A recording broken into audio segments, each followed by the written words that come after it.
All right, welcome to today's session. Today we're going to talk about the new investment documents for Melbourne Angels, and in particular the principles behind how we put them together and how we intend to use them in practice.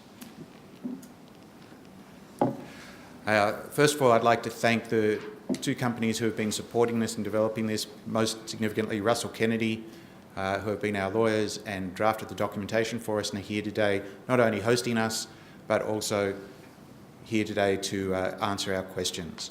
And on the panel we have Rowan Harris and Rory Maguire from Russell Kennedy. Thank you very much. And also we have David Lilia with us from DLK Advisory, who's going to talk to us about ESIC as part of this process. So the agenda today is pretty straightforward. Just a little bit of an introduction to the context, and then 6 segments, and then we'll come to the open Q&A at the end. So, like I said, it's about investment principles.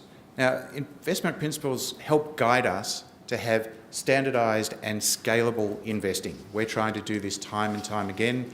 We're on track to be doing more than a dozen transactions a year, 15 transactions a year. To do that, we need to have a degree of standardisation and a tool set, these documents, that we can use in a regular way.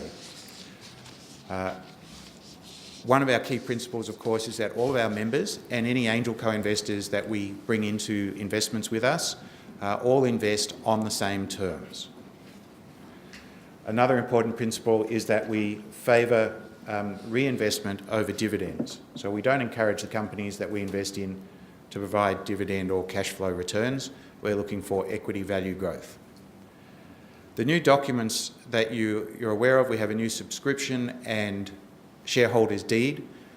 This is a document that combines those two functions, subscription and shareholders, and the way it's been designed by Russell Kennedy with all of the schedules at the front, the schedules actually give us a ready-made term sheet as well.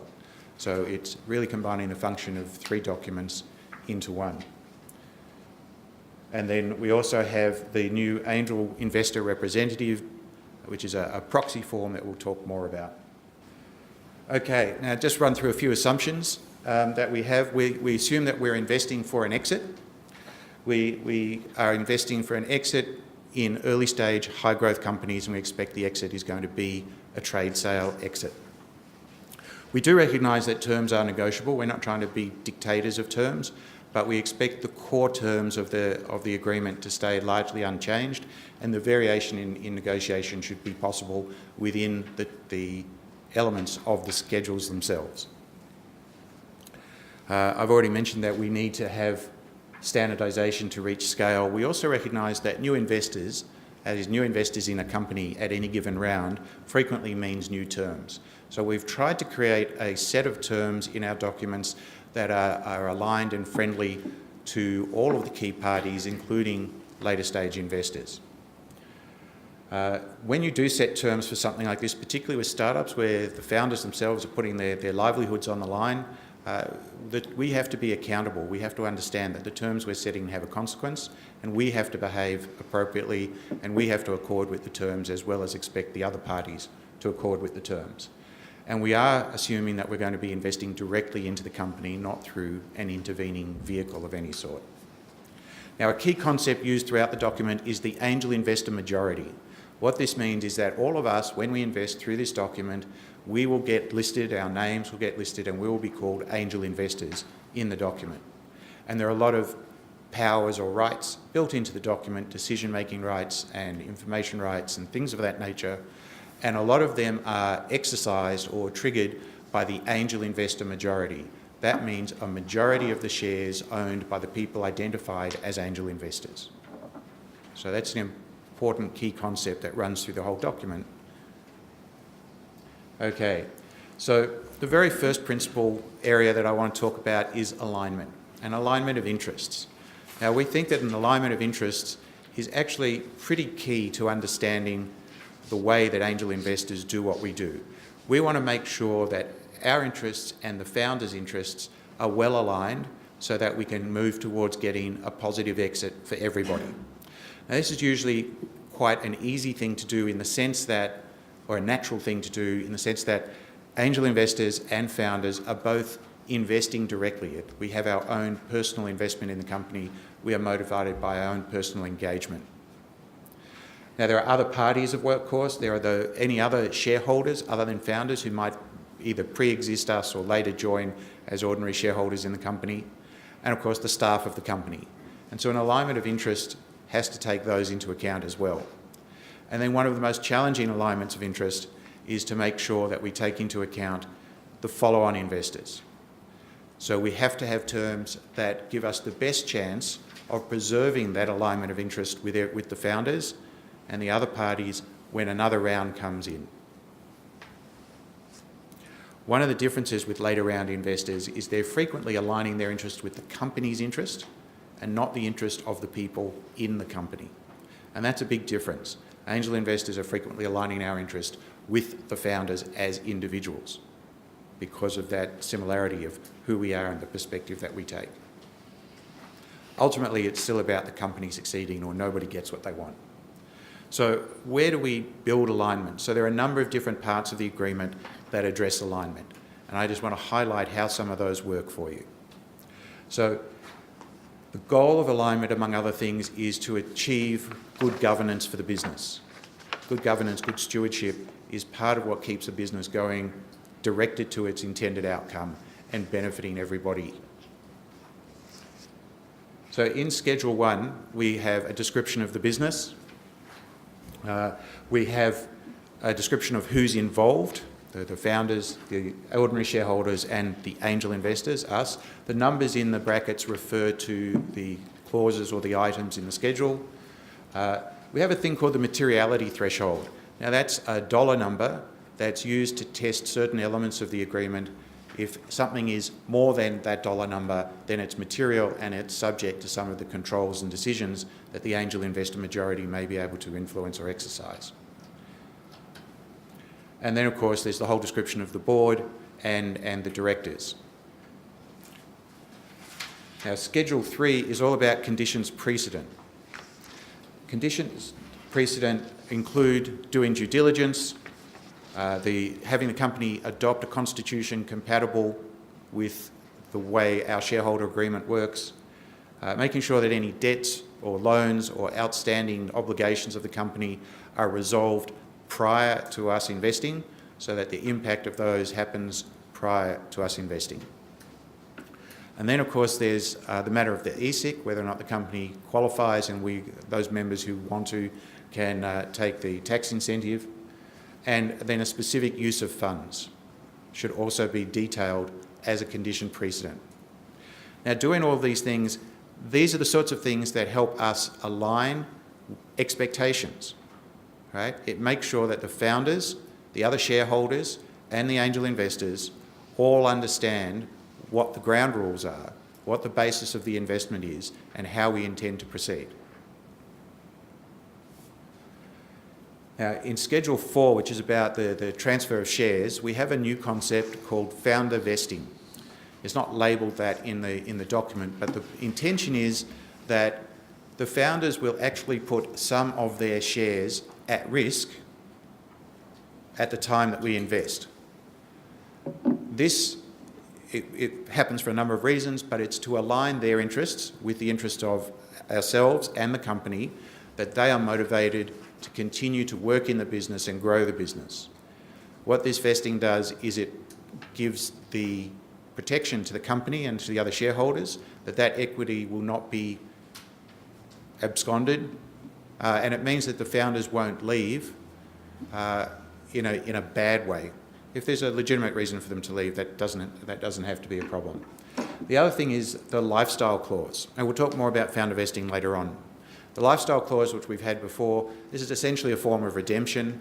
It says that if the company gets into the position where it's just not going anywhere, our money is locked up and there's no particular hope or expectation that the company is ever going to do anything except just stay alive, then we have an option to exercise our right to ask for our shares to be bought back by the company over a period of time. And again, this is about setting expectations and aligning interests towards the equity growth, the value growth and the exit. And if that's not going to happen, then we're no longer aligned and we should have a mechanism to part company. Schedule 6 is about information rights. So again, having timely information, both in the form of reporting and in the form of direct exchange, make sure that we know what's going on, that the founders know what's going on. If they're producing a report, then we would assume that they have understood through a generation of that report, that they know the information in it. And that way we all have the same information, and then we can understand where the business is going, and if it's timely information, then we can get engaged and offer our support, our guidance and our advice, which is the way we want to work, to help keep the company moving forward. So again, this is about an alignment of interests by using information. And then the Schedule 7 is warranties, and this is just building up a basis of knowing what's been happening before we get onto the business, and that there is an expectation, a mutual expectation, that we enjoy a degree of protection from anything untoward that might have happened before we invested in the company. So that's a little bit about alignment. Does anybody have any questions you'd like to ask about alignment? Thanks. My question related to founder shares, and I understood, if I understood it correctly, that if they abscond from the business in the early years, they effectively forfeit some of their shares. But is there also, in our standard arrangements, an escrow of their shares for a period of time? An escrow meaning they can't sell shares? It has the same effect. The founder vesting terms include any attempt by the founders to sell their shares. Right, okay. If they can want to sell their shares, and we can approve to allow them to sell their shares, but the terms do prevent them from selling their shares without our approval. Yeah, okay, thanks. If I can add to that Yes, too, please. there are also the usual preemptive rights that attach to shares. So that if a shareholder wants to sell, the shares are offered to the other shareholders in preemptive basis at a value that's determined in accordance with the agreement too. Yeah. And any other questions about the alignment issues? No? So we'll talk more about, the question was about good leaver, bad leaver. We'll talk more about that when we come back to the founder vesting in a later session, when we talk about equity. Okay. Fafa? Is there a consideration about ESOP in the alignment section? Right, so the question about conditions precedent and settling liabilities includes the expectation that if there is going to be an employee participation scheme of some sort, that will actually be established, and the dilution impact of that will happen prior to our investing. Then, of course, once we've invested, we'll exist alongside that. But for that to happen once we've invested, again, that's one of the things that we have not preferential rights. That's one of the things that we need, that we have to consent to any changes in an employee participation program. Okay, so I'm going to hand over to David, and he's going to talk to you about ESIC.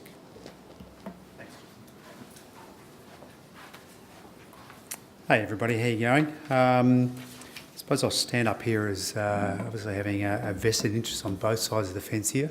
To many of you, you'll know me as obviously a fellow Melbourne Angels investor, and on the other side of the fence, I'm an accountant / advisor for a handful of Melbourne Angels investors as well. So ESIC is pretty paramount and pretty critical to both me as a person, as an investor and a fellow investor, but also to a number of my clients. So has been something that I've been heavily involved in now for since its inception or since its origin. So today, I wasn't really necessarily going to talk about the technical aspects of it. It's really talking about the process we're approaching to addressing, I guess, ensuring that our clients and obviously our investors' interests are qualifying, and I guess some of you have already probably been recipients of some of the work that my firm has done to date. So I think the most probably critical thing I always say, both to startup businesses and to investors alike, ESIC is really the icing on the cake. We're going to invest in these businesses for a whole heap of other reasons, and ESIC just sweetens the deal just that little bit. A lot, actually, I suppose, if you can get it capital gains tax free. So let's not kid ourselves. But the reality is we're going to dive in anyway. I think the key part to it, and when you reflect on the Melbourne Angels type deals, the reality is most of them are going to qualify as an ESIC, subject to a couple of qualifications. So I think the reality is the types of entities that we're looking at, and the types of business we're looking at, most of them will tick the boxes, and I think that's a pretty open observation. So, as I suppose has probably been evolving out of this revised shareholder agreement, part of the condition precedent is to have the investor or investee company provide certification of ESIC qualification. And part of that, I guess, is as our firm has that option of providing that guidance to them. So what you'll find, and I think you've got a copy of a template advice that we've been given, or we give our ESIC clients, and I think you'll find that it kind of follows a pretty sequential step. And as I said, it is pretty a reasonably rudimentary process. One is ticking the box, are they an early stage company? There's kind of three pretty conventional tests that you need to meet: date of incorporation and some financial metrics, and a listing issue. So that's pretty straightforward. Then we really go into a test of whether we qualify under what's called a 100-point test or a principle-based test. And depending on the stage of our investee companies, will depend on which angle we take. But in our assessments to date, the principle-based test is by far the easiest ones to meet. The other one's very much a points test, and you've got to meet some very strict guidelines to qualify that. But the reality is, when you look at the concepts of the principle-based test, are they an innovative company? Are they built for scalability? All the things that we look for as investors are effectively the same tests that we're assessing for principle test. So when you look at the conditions that we sort of evaluate, the ESIC concessions basically follow the same principles. So the comfort, I guess, that we have is that, I go back to, a lot of the investments that we look at on face value will qualify with some certain rudimentary process to it. So what's our process in signing off on whether a company qualifies? It's information gathering. The fortune we have with the information gets populated in GUST, for example, for a Melbourne Angels deal, it's all there served up on a platter. We often ask for pitch decks, business plans, financials, shareholder agreement, all the things that we effectively get pre-populated into GUST formulates the backbone for us signing off on our advice. In addition to that, we've got a sort of a standard checklist that we share with the company, which they pre-populate and share with us as well. So there's quite a comprehensive due diligence process on signing off on somebody being ESIC. Obviously, it's brand reputation for us, but the second, obviously, again, going back to the vested interest, I've got as much importance on getting the ESIC qualification as everybody else does. So didn't want to sort of go this into great detail. Was there any particular questions that anybody had about the ESIC process? I know there's a couple that I can think of. Yeah. Is that an option either or in relation to the 100 points or the other alternative? It is. We typically lean towards going through the principle-based test first, simply because it's just, we found it easier to qualify for. Given that it's a new area of the law, though, at the end of the day when you go and claim the benefits of the ESIC, Yep. will it stack up? Is there any risk with taking the principle-based approach? Well, yes, there is always risk. But there is risk with the 100 points test as well, I guess, because you've got to make sure you qualify based on the point system. So you're only really relying on the information that's provided to you at that time. If you want absolute certainty, you can always go for a private ruling with the tax office, but you can be waiting months. But I'll say very confidently, I wouldn't be saying it's an ESIC company if I didn't think we would get the right answer out of the tax office going through a PBR. a profit ruling process. So, I'm not sure if that answers your question per se, but yeah. No, Yeah. no. But I think the answer is you get a piece of advice, you can rely on that. We're wrong, you sue us. Did I just say that out loud? It's just fact, isn't it? So I'm stating fact, not making a mockery out of it, that's for sure. Sorry. Morris? The old Dorothy Dixer. We can invest individually, family trust, super fund taxable, super fund non-taxable. Yep. Given ESIC now, it obviously, with capital gains tax-free, it probably swings the pendulum away from the super fund back into the sort of family trust realm. That's personal preference, I guess, and but from a pure tax benefit point of view, well, a tax-free environment's a tax-free environment, so it depends on where you're at from a super fund point of view. If you can get your cash out because you've reached a maturity age where you can get it, great. But yeah, it's personal preference that. The obstacle I think that we just need to be mindful of, there's a couple of earlier investments that have been made through Melbourne Angels Unit Trust. That still gets the ESIC environment, but the 20% offset doesn't flow through to us yet, simply because there's no distributable income in the trust, so we can't get the flow through. So I've had that issue with a recent client, and not a Melbourne Angels client. They've got a syndicated group of investors, and we've suggested a bare trust so we can get that pushed through. But that'll be the only sort of advice I'd give on that. Yep. David, can you elaborate on the limitations of individual investors claiming the ESIC benefit if they become a director or take up a substantial role within the company? Yep, so there is a condition that you can't be an affiliate of the company.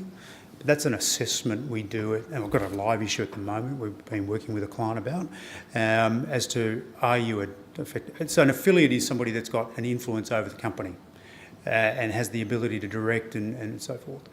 And ultimately there's one individual or one class of individuals that fit within that bucket, and that's the director. So the argument that we've got is that at your point of investing, one of the conditions obviously is that we can take the option to become a director. Up until that point, we're not an affiliate. So at the time of investment, you qualify, you become a director at a later date. Now, if you're already a director of that existing company, then I think you as a person will have a problem with it. So follow up, if the shareholder deed gives us, Melbourne Angels... There's workarounds on that too, by the way. Gives Melbourne Angels certain rights, does that mean we become an affiliate? At time of investment, sorry. So when you hand over your cheque to invest in the company... So you've signed the deed, or the company's signed the deed, we've signed the deed. Yep. Does that mean we've got special rights, which means we can influence the company, direct it? I wouldn't say at that point in time. Okay. All right, thanks. Yeah. Any other questions? Sorry, one more? I'm not familiar with ESIC, so I've got two questions. One is, where do I go to learn about it? And second thing is... I'll give you a business card. Okay. The second thing is the quid pro quo of capital gains tax being free on this, that if the investment crashes, you don't get a capital loss to use, or not? No, actually, no, I think it's... Well, no, that's right, because it's capital gains tax-free, so you don't get the loss. Yes. Yeah. Yeah, okay. But we don't want a capital loss. We're always banking for a capital gain. There's a pinch of realism in me, though. Yeah, I know. I've realised that too myself. Okay. Yeah. Thanks.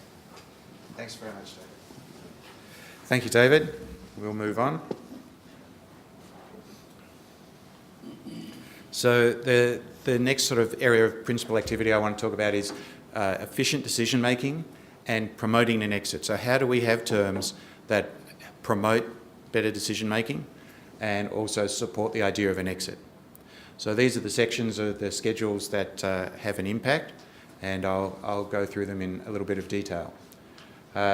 So in Schedule 1, when we talk about the board and we have the option to have a number of angel investor directors, and again the numbers in brackets identify both the schedule and, in this case, the clause within the shareholders' deed that you could look to. But having a director on the board certainly would give us the opportunity, assuming we've put somebody there that we think does a good job in a boardroom, of promoting better decision making in the company.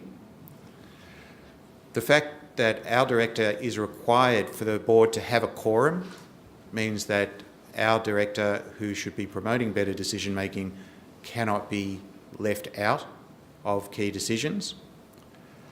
And we've also ensured that there's no casting vote in the boardroom, because typically a casting vote creates a perverse incentive and it doesn't make for good decision making. So yes, if there are an even number of people in the boardroom, you could end up with a hung decision, but that's just an incentive to work the problem a little bit harder. The other thing we expect the angel investor director to do in the boardroom is to be the custodian or the champion of the exit strategy. So we'd expect the founder directors, other directors to be focusing very much on the operation of the company and the growth of the company, but we would expect angel investor director to have a particular interest in keeping the exit on the table as part of the strategic framework within which the board makes its decisions. And that's part of the value that we offer to the founders and to the other shareholders. So again, this goes back to alignment as well. Now in Schedule 2, which is simply the listing of the shares and the description of the class of shares or the category of shares that we get, an important point is that our shares vote equally in terms of any general vote by the members of the company with all the other shares. So again, we're not trying to pervert the normal decision-making process. We've also built in provision to consider if the company might eventually go to an IPO, to make sure that the due consideration has been given to that and a process for allowing our shares to become ordinary shares as part of the IPO process is properly considered and documented from the get-go, so that we won't be a barrier if that's the direction the company needs to go in. Now in Schedule 4, which talks about the transfer of shares, there's a key thing to have, which is the drag-along. Now a drag-along is a term that says if 75% of the shares eligible to vote, including an angel investor majority, vote to take an action which is effectively to sell their shares, then everybody else has to get dragged along whether they like it or not. Now this is important in making a decision. It's also important in promoting an exit. What you don't want to have is a small shareholder who, for whatever reason, doesn't like the exit arrangement and wants to hold up everybody else from pursuing the deal. That's the primary purpose and the primary value of a drag-along provision. It can ultimately, if it remains in the shareholder's deed all the way through the life cycle of the company, and during that time there's more rounds of investment and we end up getting diluted, it may well mean that we are a minority shareholder who is getting dragged. So it's not just for our benefit, it's about what's best in the best interests of the company. So again, goes back to this issue of aligning interests around success of the business. Now, Schedule 5 documents all the different angel investor consent matters, all the different things that where the company wants to do it, they need to get the consent of the majority of our investors. And I've just listed some of the key ones here. The important thing is we don't control the company. We can't force the company to do something, but what we can do is require the company to present us with the information and its preferred action and get our approval to take that action. And that's just a safety check. Again, it encourages better decision making and it gives us the chance collectively to make sure that the company stays on track towards an exit path and not some other activity or presence.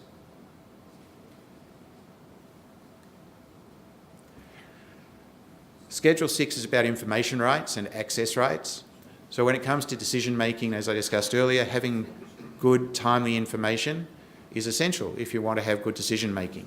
So us getting reports is important for us, but it's also important that we know that the company has generated that information, because then we know the company has that information to make decisions.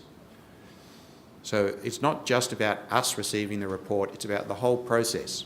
So again, it's about the principle of understanding that everything that we're doing is designed to make the company better able and better positioned to be well managed and successful. We also have provided in there the practice that Melbourne Angels has had for quite some time now of requiring the company every 6 months to come together, the board and senior management team to come together with our syndicate of investors for half a day at least to discuss what's going on in the business. This is not a reporting activity. This is an activity intended to give us the chance to contribute our intellectual capital, which we say is a key part of our investment strategy, and it's a way for the company to access that. So over time, what we've determined as a matter of principle is that more frequently, such a formal activity probably doesn't give the company time to take action, and less frequently probably isn't timely enough to recognise opportunities to give them help. So at the moment, it's twice a year, every 6 months. Now, we have this new formalisation of the role of angel investor representative, a member of the angel investor syndicate who've invested in the company who can be nominated and delegated to exercise rights on behalf of all of the angel investors as specified. So there's a new form, the angel investor representative form. It's essentially a proxy form in which we can specify at the beginning and change over time what particular decisions or what particular actions, what particular power our angel investor syndicate delegate to that representative. The purpose of that representative is twofold: to be able to exercise some of those basic rights in the idea of streamlining routine administration of the company, make it easier for the company and easier for our members to have that happen. It's also a communications channel. It gives the company a nominated representative of the shareholders who are angel investors to communicate with. The company is still obliged to communicate with all shareholders, but this is a way for us to make it easier, again, for us and for the company to cooperate and coordinate. And it's very important to understand when we're talking about this that the angel investor director cannot exercise our shareholder rights in the boardroom, because it's the boardroom, not a general meeting of the company. Shareholder rights are exercised by shareholders. They're not exercised by directors.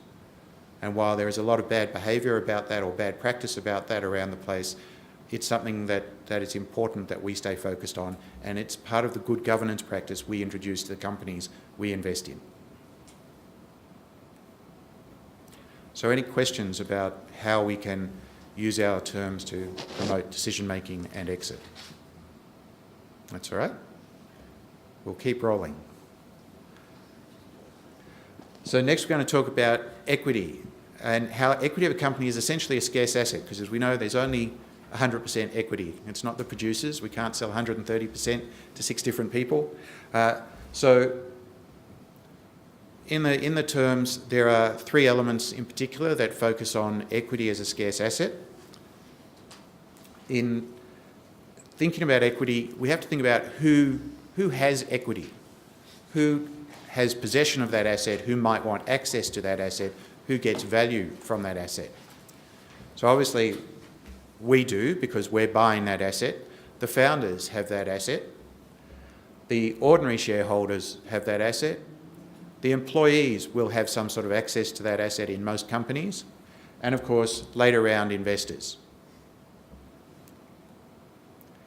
So when we think about this, we'll come back to this founder vesting concept. So basically what this says in the way it's being drafted is that at the time that we invest, 50% of the shares owned by the founders are subject to the buyback by the company if they leave the company under any terms, and in particular, if they act in any bad way.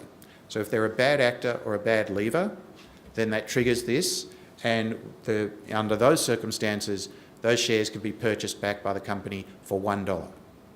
So it's intentionally a punitive approach.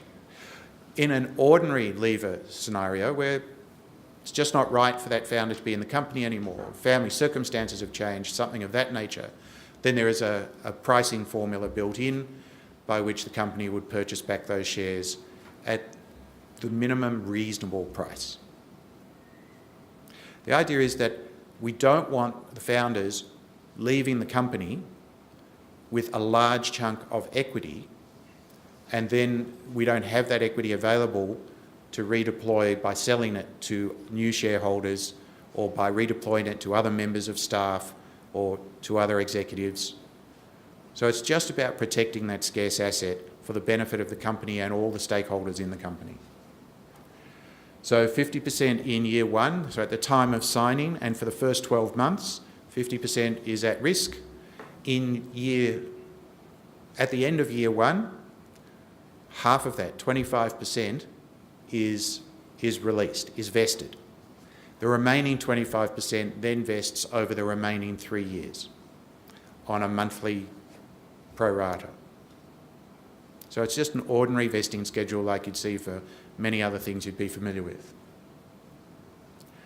Now, in the angel investor consent area, talking about this issue, there is, if a company wants to issue new shares or equity, buy back shares or equity, or redistribute them in any other fashion, then that's something that we need to consent to. And that includes, as the question earlier highlighted, employee participation programs. So this is just about husbanding this very limited asset to be effective.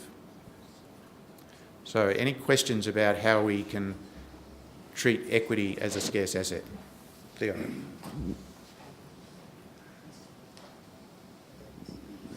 Thank you.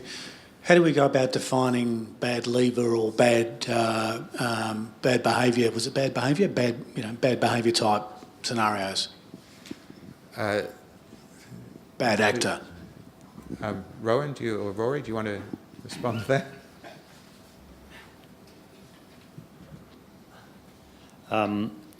Well, the main way that that's dealt with is in the founder buyback clause, in that it's usually a bad lever is when they'll leave the company early. So it's really covered by that buyback clause,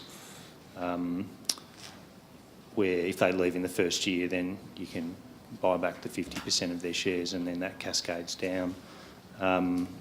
There's also some other compulsory transfer events where, for example, if the shareholder is found to be fraudulent or in breach of the contract, then they'll be subject to a compulsory buyback or transfer of share regime. So they're the two main areas where those would be covered. I guess the way to think about it from a principles approach is the wording has been structured not to try and list every single case, which has historically been the way some people have tried to do it, and you always leave something out. It's very difficult. The wording talks about broad behaviours because it's a breach of contract, and part of the contract is abide by the law. So if you do something illegal, you're caught, right? So the wording is designed to allow for a robust discussion about whether or not it's a bad action or a bad lever. Just a follow-on question from that. It's defined as material breaches of the contract, so you're going to need to be able to demonstrate materiality. But in some circumstances, you'll have an exiting founder who doesn't breach, who may leave early, but then becomes a very disrupting influence once they have left. In other contracts, there are the abilities to unilaterally buy back within a certain period, say 3 years from the date of commencement until they've got up to 3 years to leave. They leave within that 3 year period, regardless of the vesting. You've got the ability to buy back under a formula. This contract doesn't approach it in this way. No, it doesn't. It's again, it's about creating a compatible and palatable set of terms that align interests, deliver some protection, but are also acceptable to the other parties. So if you go to a founder and give them fairly strong terms, the chances are they're just not going to sign up to those terms, and other investors probably won't either, and later investors will certainly want to overturn those terms, and if they want to overturn those terms, they'll probably want to overturn all our terms. So part of our job is to come up with terms that are sufficiently reasonable to give us the provisions that we would like to have, but in a way that the founders will agree to, and that later investors will say, that was reasonable. I would have wanted that if I had invested, so I'm going to leave that in force. I'm not going to use the power of being the next round of investment to wipe out all of the terms of the previous round of investment. So it's a balancing act. It's more related around the admin, but with the founder vesting. So they've vested their shares. So who's the notional beneficial owner? So you're dealing with ASIC. While they're vesting, who owns them? And then you got, after the end of year one, where they're vesting monthly. Be an absolute pain in the arse, to put it mildly. I think the regime we've set up in the contract is in some ways the reverse of a vesting, because the shares are always held by the founder. So it's still notionally held? It's just that, well, they are legally held by the founder. It's just that they're subject to buyback. And we have to do it that way because the shares are held by the time the discussion comes to us to invest.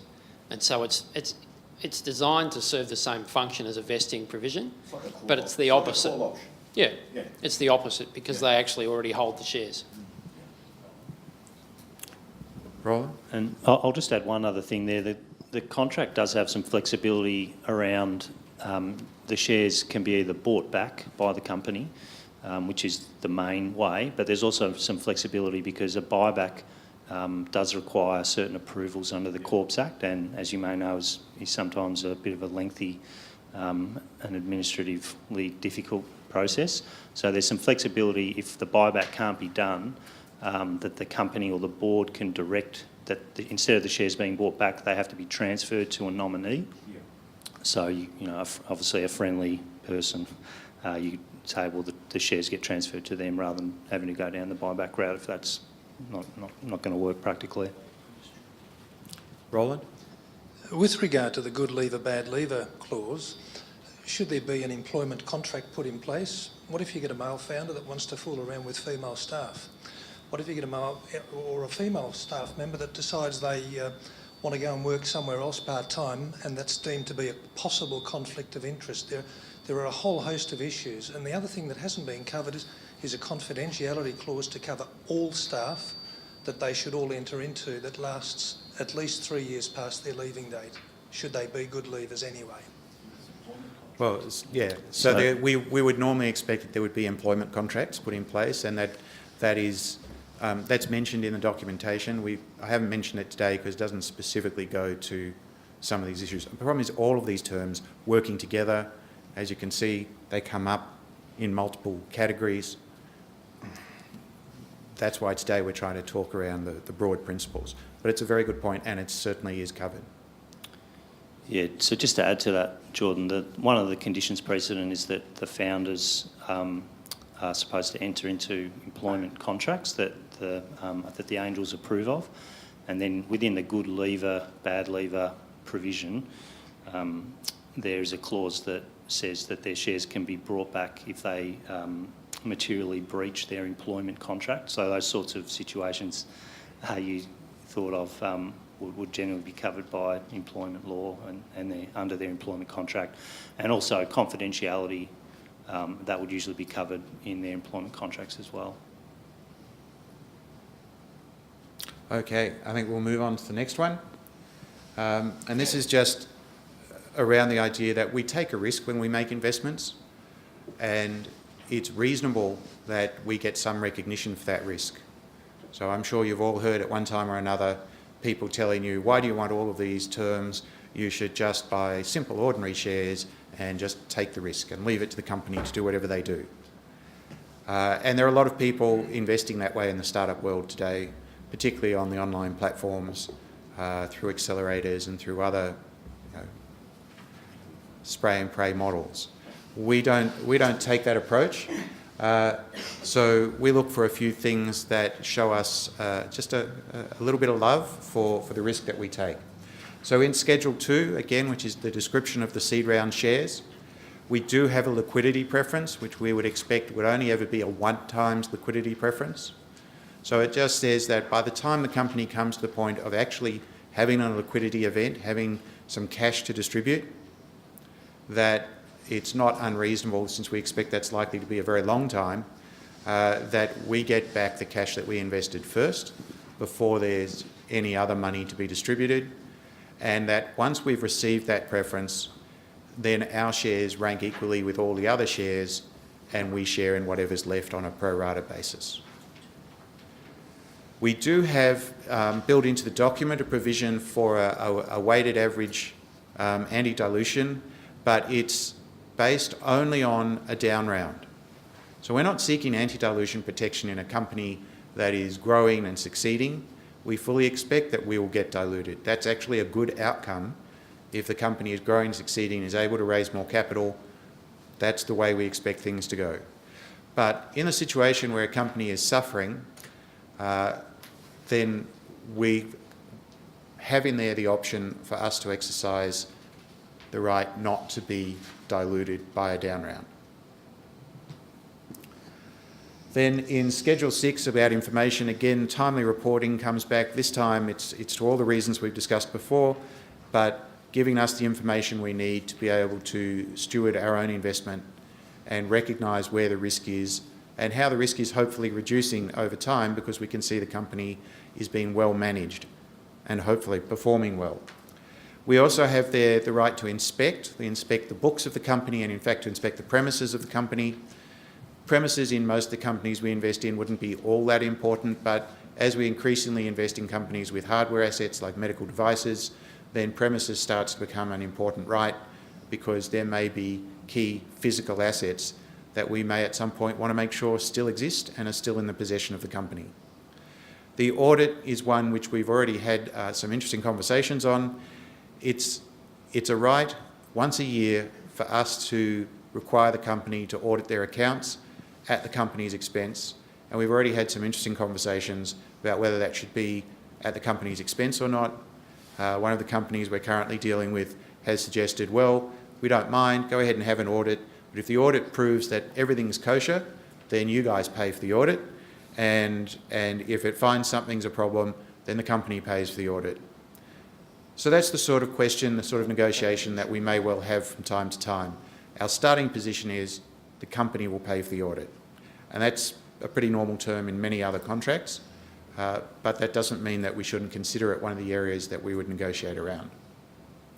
And then Schedule 7, which is about warranties, and this is about giving us the comfort that there is a claim of a clean history and a protection going forward, that if there isn't a clean history, if there is some sort of problem historically, that it doesn't come back and bite us after we've invested. Now, warranties are warranties. There's questions about how powerful they can be, but that's why they're there, and that's why we ask people to sign them. So when founders or when their legal staff say, their legal advisors say, no, we're not going to sign any warranties, it's partly us just saying, look, show us a little bit of respect for the risk that we're willing to take with our money and our time. That's what it's about. So, any questions? Yeah, I'll start. Anti-dilution. The formula's fairly prescriptive. There's a company that you're aware of and David's aware of and I'm aware of, where we actually contemplated that, but it got to the point where the founder would have been completely de-incentivised with the prescriptive formula. So we had to try and work a way around it. Is it the right to do so, but then I suppose have some flexibility around the amount of the dilution? Well, I mean, my response would be that all of these things give us a right. Nothing compels us to exercise our right, but I'm not sure if that's the correct legal way to state it. Oh, no, I think that's right. There's lots of rights and obligations in here that you know, in any given scenario, you might choose to do something different at the time. Yeah, but the thing is, if you're going to invoke it, it said you will use this formula. You had no flexibility. But if you don't set the ground rules too, you've got nowhere to negotiate either. So it's. I think the answer is you can always agree. The parties can always agree to do something different. That's effectively an amendment of the agreement on a case-by-case basis. And like most contracts, this contract includes a provision for the parties to agree to amend the agreement. So we have a right to exercise it. There's a formula there that shows what the benchmark is. If there are reasons why we should do something different, and we want to do something different, there's nothing stopping us. And there's nothing obliging us to exercise the right either. I understand that. Other questions? No? Well, then we'll move on to I think that's the final principal area about communications and syndication. So again, timely reporting, good information flow, good access, sharing of information. So syndication, in this case, we're thinking not only the syndication amongst ourselves, but syndication with other angel investors, the way we frequently do. So being able to ensure for other investors we invite to co-invest with us that they'll be investing on terms where they know they're going to get timely information, that's an important part of it. And the angel investor engagement, the semi-annual gathering that I talked about earlier, where we can contribute our intellectual capital. And it's also about establishing personal communications, the chance to actually have the founder team, the management team, the board, and the angel investor syndicate get to know each other over time. A lot of these companies, we're going to be investors for quite some time. We add real value. We have lots of evidence of that, where we have situations of companies where we've appointed a director. Later rounds have come in, diluted us away from any threshold by which we would be allowed to retain a director automatically. But the success of the company and the value that the director and the angels behind that director have added has actually caused the incoming investors to encourage that director to stay on. If we do a good job as investors, then other investors coming into the company will value that. And so that's what a lot of this is about. The angel investor representative form, as I said, it's a form of a proxy. It's about a coordinating contact point. So this is the communications issue. It gives the company somebody to talk to. It gives other shareholders somebody to talk to. And of course, it gives our syndication partners, both within Melbourne Angels and within other angel investors who join us. So the other shareholders one is quite important too, because often there'll be other shareholders in the company. They could be pre-existing shareholders, what we've been referring to in this document as ordinary shareholders. And they may want to ask a question.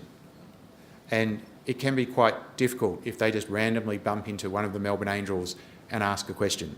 It goes off the rails, there's confusion, people don't know the background, and there's also a question to some degree of confidentiality concerns. So by having a nominated contact point, we can better manage all of that and encourage the company and the other shareholders to better manage all of those issues. Can I just add one more point on the shareholder representative position?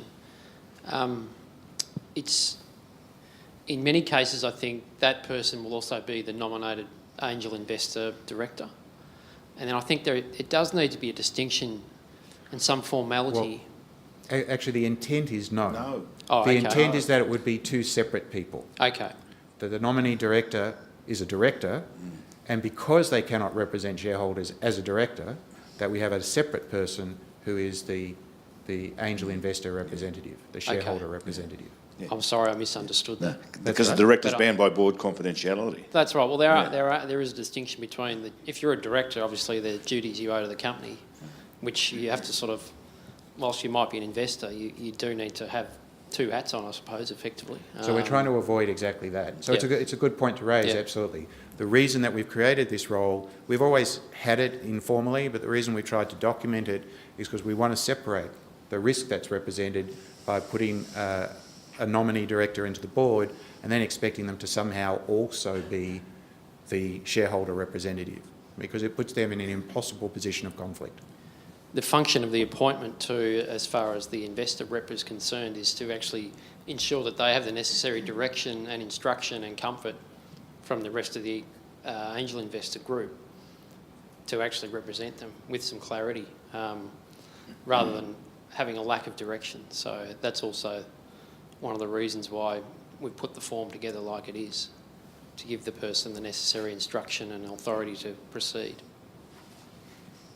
So any questions about that one?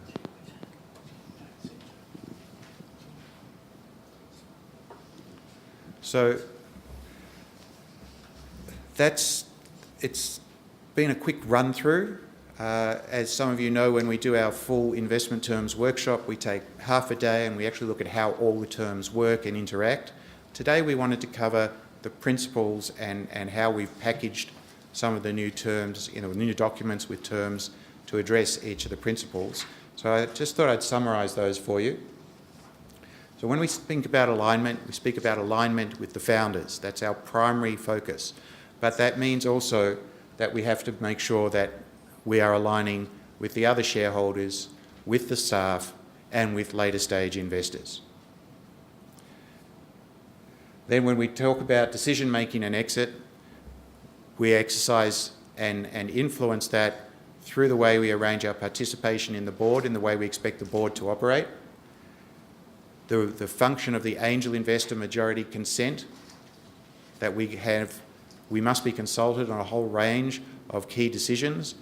Our goal is not to hold up the company, and so some of those decisions may be decisions that for a particular company we decide are not that significant, and they may be the sorts of things that we put on the proxy form for the angel investor representative to be able to give consent to those decisions without having to go back to ask every single individual. That's one example of how we could use that power. And then the reporting and engagement, maintaining open lines of communication and good quality information to support better decision making and keep the company online to an exit, and making sure that nobody can hold up an exit by having to drag along provision. Thinking about equity as a scarce asset and remembering that that's what we're buying with our money, and that the founder vesting gives us a way to ensure that the founders themselves are aligned to the interests of the company and understanding that they are working with a scarce asset. And the angel investor majority consent is another way of protecting that scarce asset, because the company cannot deal in its securities, cannot deal in its equity without our approval. The respect for investor risk, so our liquidity preference and anti-dilution protection, but only for down rounds. Those are probably the primary ones, and of course, good and frequent information helps us make sure that we know what's going on, and the warranties hopefully give us a bit of peace of mind. And then for communications and syndication, we have timely reporting, again, being a key part of communications. The angel investor engagement every 6 months is an important part of sharing the value that we can bring on an ongoing basis, because remember, the founders don't know, even amongst the syndicate of investors, who you are, what you've done. Over time they might get to, but it's a lot easier to just get in the room, start talking about what's going on, and then one of our people can go, hey, I know how to help you with that, or I've had experience with that, or I can introduce you to somebody, or have you stopped to think about this. That brains trust is invaluable, and it's what people seek in all sorts of ways.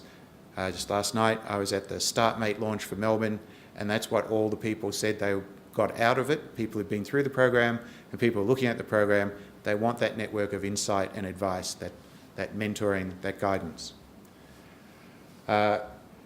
So it's important to remember that terms are not arbitrary. They actually do have a meaning, and they are part of a strategy for future growth and success of the business.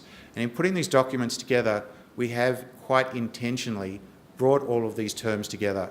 So ideally, as we negotiate opportunities, we'd really like not to change the core terms in these documents. The schedules have been made very flexible. The schedules are where the negotiation should take place. And yes, it is possible with some key terms to basically negate the term by effectively putting a 0 in the schedule, whatever that might mean in any specific case of a term. So you don't have to cross it out of the document to have it be ineffective. And that's an important thing. So we shouldn't let too many people muck around with the core terms. So I think those are the main points. I'd like to thank you all for coming along, and open it up if there are any other questions that you have about anything that we've discussed today, or any other aspects, any particular wording issues, any details. We're happy to talk. We have our panellists here to respond. Morris, could you to Roland behind you? Just with respect to this, there are many angel groups in Australia. Should this document be shared with them with a view to, over time, standardising documentation between all angel groups? It would mean that should future changes be made, there's one cost, not multiplied by all the groups. And secondly, when we invest in other or syndicated deals, it's clearer for each angel group to know what it is that they're dealing with.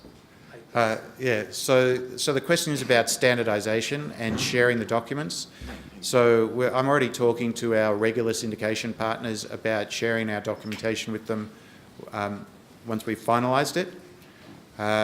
And standardisation is a challenging issue because everybody has slightly different views about different things. And in fact, last week I was at the National Policy Hack, talking in the seed funding group, and we talked about, a lot of people suggested, why don't we get standard documents that everybody could use? We wouldn't like the documents a lot of other people would generate. There'll be people who won't like some of the things in our documents. So it's less about having standard documents and more about having exemplars, and also being transparent. Once our documentation is set, we are certainly comfortable about making it public, about putting it on our website so people can see what our investment terms are. And yes, sharing it with our regular syndication partners as they go through their own process of updating documentation.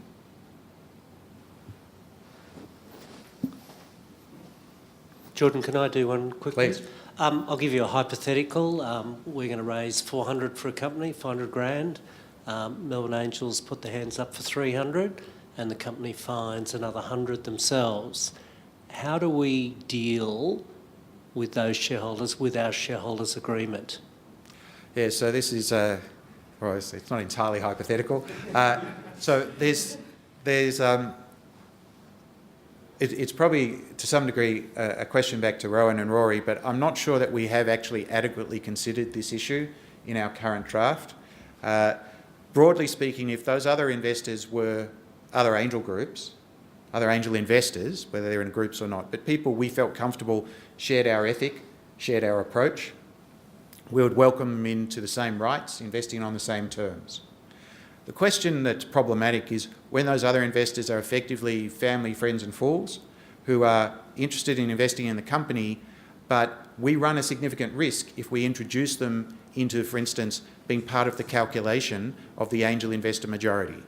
All of those rights that we've so carefully crafted and we train ourselves on how to exercise become problematic and potentially unworkable when we allow people who don't understand them into that group. So there is a challenge that I don't think we've fully contemplated in this draft that we'll have to deal with. Okay, but perhaps you could just articulate that we will always just have one agreement, and we need to do that. But there'll be one agreement, and there'll be effectively a carve out for the angel groups. Is that right? So first of all, as far as I understand it, there can only ever be one shareholder agreement in power at once. Otherwise, you'd end up with all sorts of conflicts, and our friends lawyers would love that because they get lots of money solving the problem. I think the simple solution to this issue is we simply have to modify Schedule 3, I think it is, that has the listing of shareholders, and we just have to have a group of other shareholders who are labelled differently. We can call them investors and not angel investors. There's already a definition there for ordinary shareholders. Yeah, there is. Right. So yeah, I think that's right. And fundamentally, I mean, the angel investors would still have the same rights, but you wouldn't really need them in a sense because have 75% anyway. But yeah, it's potentially could still work. I mean, I'd always issue that sort of caution though. Every time this document gets used, like it's a standard exemplar document, I suppose. So it is very much a case of the document needing to be fit for purpose. And the only way you can really be sure about that is if you really check it, I suppose, and sense check it against every particular deal you do. But particularly where there's that different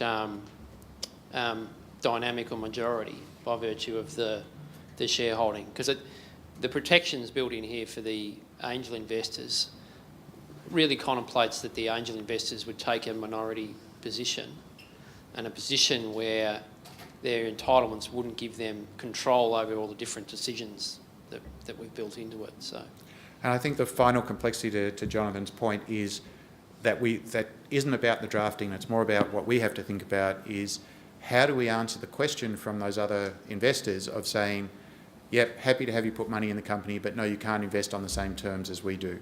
I mean, if we were investing and we were told that, we probably wouldn't like being told that. So it's a challenge that we have to consider, and it's probably more an in-principle challenge that we have to consider ourselves and just say, well, we know it could lead to problems, but it's the fair and reasonable and nice thing to do, or do we get more hard-nosed and professional and say, no, if you want in, you want in? And a lot of this will come down to the money. It'll come down to if we're going to play hardball, then are we going to stump up for the money? Because the chances are those other investors won't be investors. They'll say, well, if you're going to treat me that way, I'm not going to invest in the company. So every case will have its particulars to be considered, but those are the issues and we can't document those issues. They're going to happen all the time on a range of different aspects, and we will simply have to make a decision, a judgment call, how we're going to act on each one of those. Bear with me, I've got a few questions. First one is, I couldn't see reference to a deed of indemnity. I'm wondering, should we have that in there, given particularly that the angel director is going to be taking on a fair bit of onerous responsibility? Yeah, very good point. There is provision for directors and officers' insurance to be taken out. Deed of indemnity is different. It is, yeah. Normally, it sort of supports the insurance. It may also give the director additional access entitlements as well, including if they're no longer a director. So there may be, or is there provision in the Constitution may address it? I couldn't see it there either. Question without notice for rule. Okay, but just for definitely consideration. A relevant consideration, yeah. I noted that in terms of the founder vesting, where there was a buyback, it was termed a release of capital, which I sort of didn't quite understand, given that the company's going to be paying them money. I couldn't see how that was a release of capital.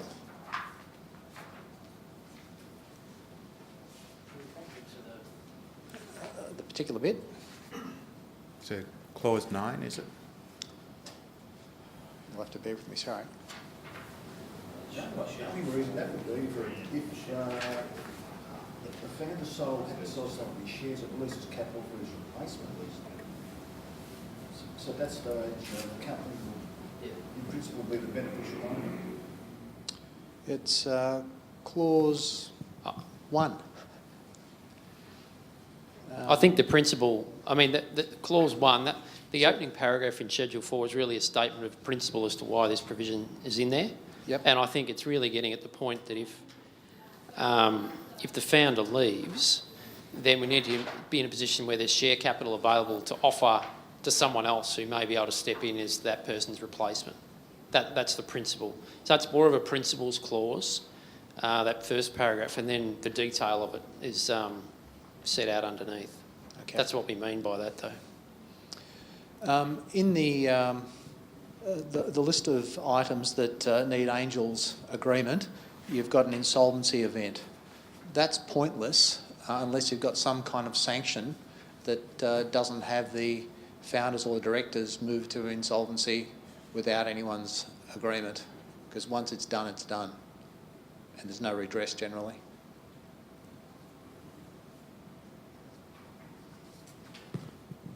Yeah, if I can answer that, I think that's really directed at a situation where there's a decision point got to be made about, I don't know, some sort of investment, a large item of capital expenditure, which, if made, would expose the company to an insolvency.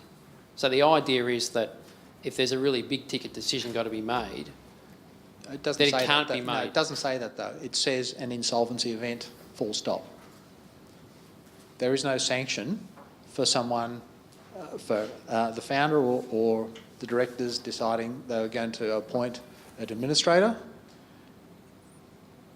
Well, There- I there's- don't think it's directed at that situation. It's more of a control situation, so that if something was to happen that would subject the company to an insolvency scenario, the investor consent is required, the angel investor majority. There are scenarios where you can, for the purposes of a section of the shareholders who may not be angel investors, take the company into an insolvency situation without the angel's approval, and there is no sanction. I'm just wondering, you either take that out or you put some kind of sanction clause in there. Yeah, but I think you need to recognise that the legal liability for solvency rests with only one group of people, and that's the directors. Yeah, you can't be sued. And you can't have another group of people implicating the directors to take away that obligation. Well, that should be removed then. Unless they want to take on the liability. There's Yeah. pointless, in that case, then it's pointless having it there. We might take that one offline and Okay. we can look into that. So a bit I'm more. not trying to pick holes, I'm just asking questions. Yep. And the last one is prevailing value. The prevailing value pretty much delivers to the board to determine the value of the shares, brackets acting reasonably, which provides a fair bit of power as opposed to having a specific definition about who does the valuation, on what basis and what their credentials are. Something for consideration. So we discussed that at some length Yep. during the drafting process.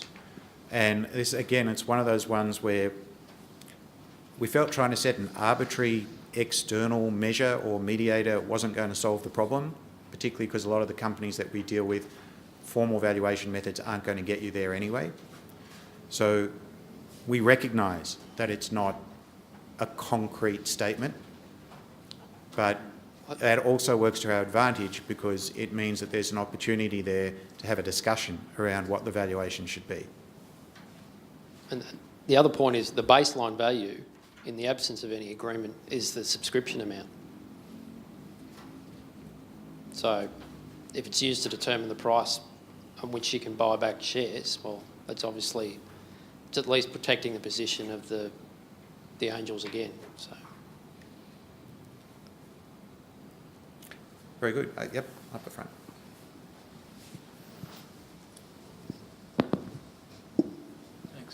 Thanks. The constitution document which is in here, is that largely similar to or consistent with the standard replaceable constitution rules, or is it fundamentally different, and if so, in what sort of ways?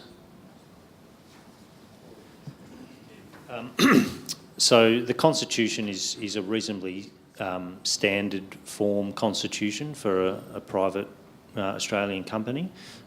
So it's designed so that it fits with the shareholders' agreement. I mean, generally our preference is that companies should have a constitution rather than rely on the replaceable rules for a variety of reasons.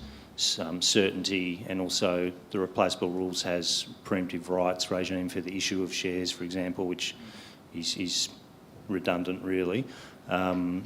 So the idea is that this constitution would be adopted just before the shareholders agreement comes into existence, and covers, I guess, just it's a general standard form constitution, but it ensures that if there's any inconsistency, the terms of the shareholders' deed would prevail over what's in the constitution, although we have made sure that there aren't really any material inconsistencies So yeah, that's how that sits together.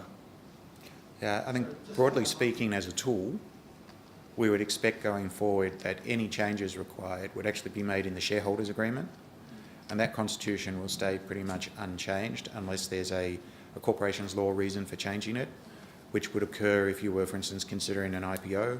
Then there's a need to substantially change you're just changing from being a private company to a public company. Things like that would force a change in the constitution, but otherwise we'd expect the shareholders' agreement to be the ongoing dominant document. Jim, Just for sake of clarity. just wait for the...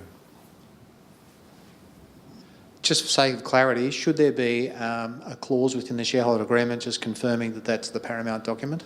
There is. I couldn't see one. There is. Is there? Great.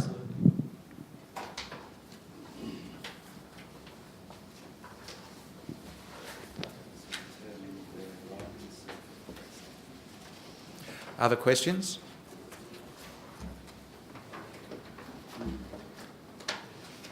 All right. Well, if we haven't got any other questions, and that's pretty good because we're running pretty close to on time. So thank you very much for coming this evening, and I hope it's been of some value to you. And we look forward to rolling out our new documentation and making it effective in a lot more of our investments. Please join with me in thanking Russell Kennedy as our hosts and advisors for tonight, and David Lillier for coming to advise us on the ESIC.